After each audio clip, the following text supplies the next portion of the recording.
नमस्कार मित्रांनो. तर पुन्हा कर्तव्य आहे या मालिकेमध्ये आपल्याला असं पाहायला मिळत आहे की आकाश वसुंधराच्या घरून रागातून निघत असतो. वसू त्यांना थांबवण्याचा प्रयत्न करते, पण आकाश काहीही न ऐकता तिथून निघून जातो.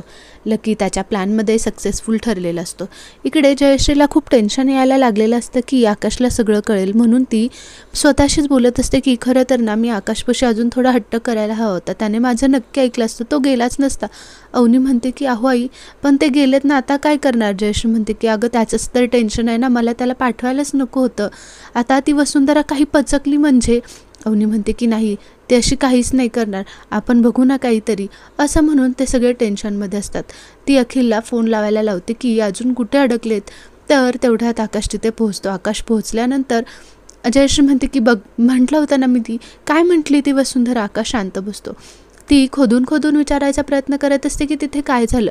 लकी मागून येतो आणि म्हणतो की काय होणार आहे, जे व्हायचं तेच झालं.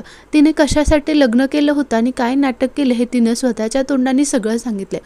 जयश्रीच्या जीवात जीव येतो की तिनं काहीच खरं सांगितलेलं नाही आहे, म्हणून ती खुश होते. जयश्री आकाशला म्हणते, बघितलंस ना ती कशी आहे ती, बरं झालं ते एकदाची घरातून निघून गेली. हा लकी पण तिच्यात अडकला होता. आकाश चांगलाच त्या लकीच्या बोलण्याकडे लक्ष असतं.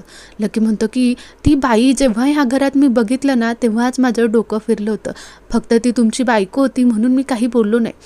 तेव्हा आकाश म्हणतो की तू काय केलंस रे वेगळं माझ्यासोबत? तू पण तेच केलंस ना जे वसुंधरांनी केलं. तुझ्यात आणि त्यांच्यात काय फरक राहिला आणि तू मला हे सगळं विचारतोयस? ओ, आत्ता मला कळालं नक्की काय प्रॉब्लेम आहे. लकी म्हणतो की अहो, मला हे सगळं त्या श्राद्धाच्या दिवशी कळालं. मला माहीत असतं ना ती वसुंधरा तुमची बायको आहे, मी कधीच तुमच्या घरात आलो नसतो. तेव्हा आकाश म्हणतो की ओ आय सी, म्हणजे जेव्हापासून तुला वसुंधरा माझ्या बायको आहेत हे कळालं तेव्हापासून तुझं घरी येणं जाणं वाढलं का, तर तुला वसुंधरांच्या जवळ जाता येईल, हो ना? लकी म्हणतो की माफ करा आकाश सर, खरं तर मीच खरा गुन्हेगार आहे, मीच दोषी आहे. मी तुम्हाला सांगायला हवं होतं, मी तुम्हाला सांगायचा प्रयत्न केला आकाश सर, पण मी माझ्या मुलासाठी शांत राहिलो. जर मी खरं सांगितलं असतं तर ती बाई त्या दिवशीच बनीला घेऊन इथून कायमचं निघून गेलो असतो. मी इथे यायला लागलो कारण मी तुम्हाला ओळखण्याचा प्रयत्न करत होतो, का तर तुम्ही बनीचे बाबा म्हणून किती उत्कृष्ट आहात आणि किती चांगले आहात हे खात्री पटवण्यासाठी मी इथे येत राहिलो. पण माझी खात्री खरी ठरली, तुमच्यासारखा चांगला बाबा कोणीच होऊ शकत नाही. तुम्ही बनीची खूप काळजी घेता. तेव्हा आकाश म्हणतो की लकी प्लीज तू शांत बस, तू सुद्धा मला तेवढंच फसवलेलं आहे. लकी इमोशनल ब्लॅकमेल करतो. आकाशला खूप राग येतो. तो तिथून काही न बोलता निघून जातो. लकी त्याच्या प्लॅनमध्ये सक्सेसफुल ठरवलेलं असतं. जयश्री आकाशलाच बोलत असते की अरे त्याची काय चूक आहे, तो पण तुझ्यासारखाच आहे ना, तुझ्यासारखीच त्याची पण अवस्था आहे. त्या वसुंधरामध्ये सगळा प्रॉब्लेम आहे. हे ऐकल्यानंतर आकाश म्हणतो की बास आई, जेवढा त्या चुकीच्या आहेत तेवढाच हा सुद्धा चुकीचा आहे, हाही काही खरा नाही आहे. म्हणून तो तिथून निघून जातो.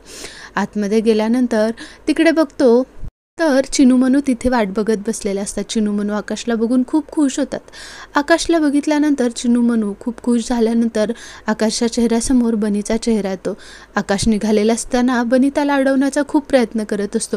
गाडीच्या मागे धावतो, पण आकाश वसुंधरांच्या रागात असल्यामुळे तो बनीशी सुद्धा बोलत नाही आणि तिथून निघून जातो.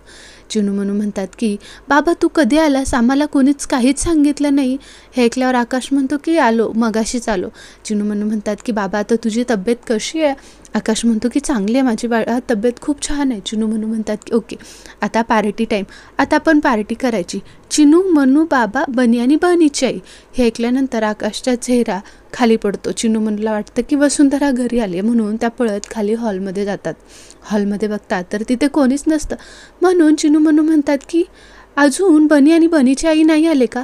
बाबा घरी आला तरी ते का नाही आले? जयश्रीला राग येतो. ती म्हणते की काय सारखं ते बनीची आई बनीची आई बनीची आई काय लावलं आहे? तुम्हाला काही हवं असेल तर मला सांगा, ती या घरात परत येणार नाही आहे, लक्षात ठेवा. तिचं नावसुद्धा या घरात घ्यायचं नाही, माधवराव. जयश्रीला ओरडतात आणि म्हणतात की अगं जयश्री काय बोलतेस तू, तुला कळतंय का? लहान मुली आहे तू, लहान मुलींसमोर काय बोलते? जयश्री म्हणते की काय खोटं बोलली आहे का मी? नाही येणार आहे ना ती, मग कळू द्या ना यांनासुद्धा. का घरात दुसरे लोक नाही आहेत का? माधवराव तरीसुद्धा जयश्रीला गप्प करतात. जयश्री म्हणते की हो, इथे माझं कोणाला खरं पटलंय, मीच निघून जाते तू, म्हणून ती उठून तिथून तडक निघून जाते. चिनूमनूचा मूड ऑफ झालेला असतो की अजूनसुद्धा बनीची आई आलेली नाही. इकडे बनीसोबत जसा आकाश वागला याचं बनीला खूप दुःख वाटलेलं असतं. बनी रडत असतो. तेव्हा वसू तिला शांत करण्याचा प्रयत्न करत असते. बनीला म्हणते की बनी बाळा, काय झालं, तू असा काय आहेस, तू झोप ना, तुला झोप येत नाही आहे का? बनी म्हणतो की नाही आई, बाबा आपल्याशी असा का वागतोय, बाबा आपल्याला घ्यायला का आला नाही आणि तो माझ्याशी न बोलता का गेला, काय झालं आई मला सांग ना. वसू त्याला शांत करत असते, काहीच कळत नसतं. इकडे आकाशच्या चेहऱ्यासमोर सारखा वसुंधराने दिलेलं कबुली हीच आठवत असते. आकाशला खूप राग वसूचा आलेला असतो. तेवढ्यात फोन वाजतो. बनी हट्ट करत असतो की मला बाबाशी बोलायचं आहे, फोन करून दे. हे आई वसू म्हणते की नाही, कसं करणार ती फोन.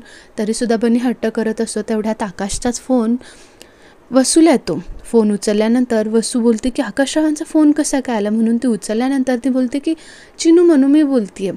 असं ऐकल्यावर बनीला कळतं की अरे हे तर चिनू मनू बोलतात. हे ऐकल्यानंतर बनी म्हणतो की बोल ना चिनू मनू, मला वाटलं बाबांना मला बोलायचं आहे म्हणून फोन केला आहे. चिनू मनू म्हणतात की नाही, बाबाला माहीत नाही आहे आम्ही तुला फोन केलेला, आम्ही लपून फोन केला आहे.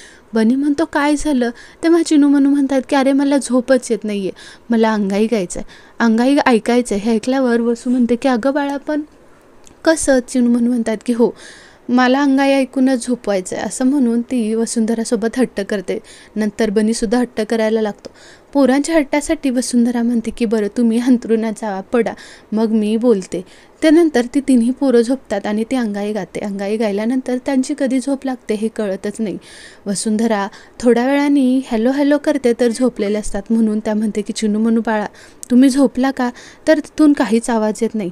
आकाश त्यांच्या रूममध्ये येतो तर त्याला वसुंधराचा आवाज येतो. तो फोन हातात घेतो. वसूला असं वाटतं की फोन कोणीतरी हातात घेतला आहे, म्हणून ते हॅलो म्हणायला लागते. तेवढ्यात आकाश म्हणतो की मुली झोपल्यात त्या. वसू खूप खुश होते की आकाश तिच्याशी बोला, म्हणून ती त्याच्याशी बोलण्याचा प्रयत्न करते, पण आकाश फोन ठेवून देतो. वसूला खूप वाईट वाटलेलं असतं. इथेच पुन्हा कर्तव्य आहेचा एपिसोड संपतो. तुम्हाला पुढच्या भागात पाहायला भेटणार आहे की चिनू मनू आणि बनी शाळेत निघालेले असतात. शाळेत वसू बनीला सोडायला आलेली असते तर चिनू मनूला आकाश सोडायला आलेला असतो. दोघांची सुद्धा भेट होते.